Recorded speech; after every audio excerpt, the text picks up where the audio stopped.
Chapter 8. Epilogue. The police trial had passed, in which the case of John Douglas was referred to a higher court.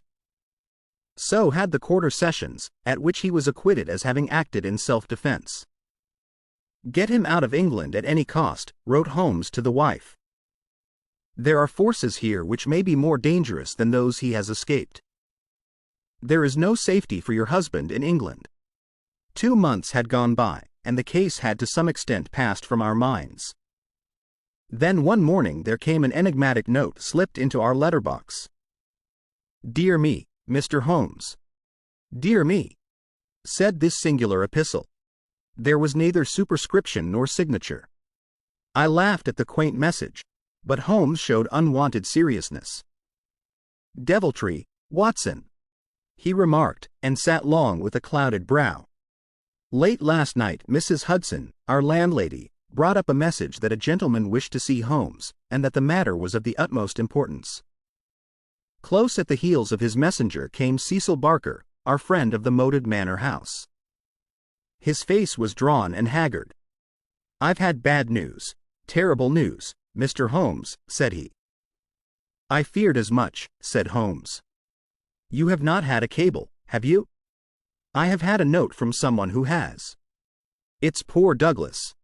They tell me his name is Edwards, but he will always be Jack Douglas of Bonito Canyon to me.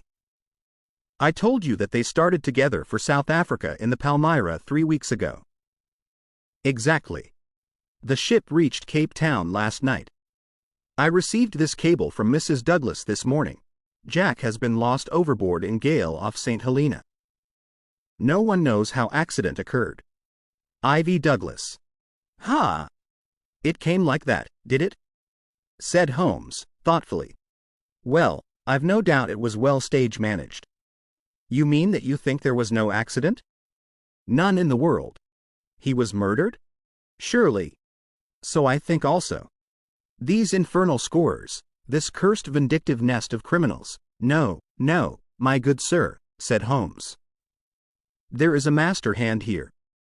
It is no case of sawed-off shotguns and clumsy 6-shooters. You can tell an old master by the sweep of his brush. I can tell a Moriarty when I see one.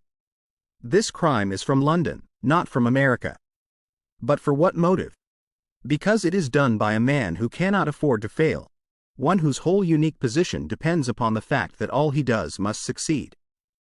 A great brain and a huge organization have been turned to the extinction of one man.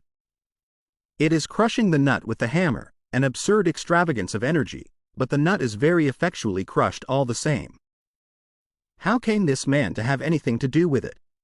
I can only say that the first word that ever came to us of the business was from one of his lieutenants.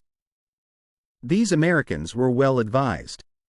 Having an English job to do, they took into partnership, as any foreign criminal could do, this great consultant in crime. From that moment their man was doomed. At first he would content himself by using his machinery in order to find their victim. Then he would indicate how the matter might be treated. Finally, when he read in the reports of the failure of this agent, he would step in himself with a master touch. You heard me warn this man at Burlstone Manor House that the coming danger was greater than the past. Was I right?" Barker beat his head with his clenched fist in his impotent anger. "Do you tell me that we have to sit down under this? Do you say that no one can ever get level with this king devil?" "No, I don't say that," said Holmes, and his eyes seemed to be looking far into the future. "I don't say that he can't be beat. But you must give me time. You must give me time." We all sat in silence for some minutes, while those fateful eyes still strained to pierce the veil.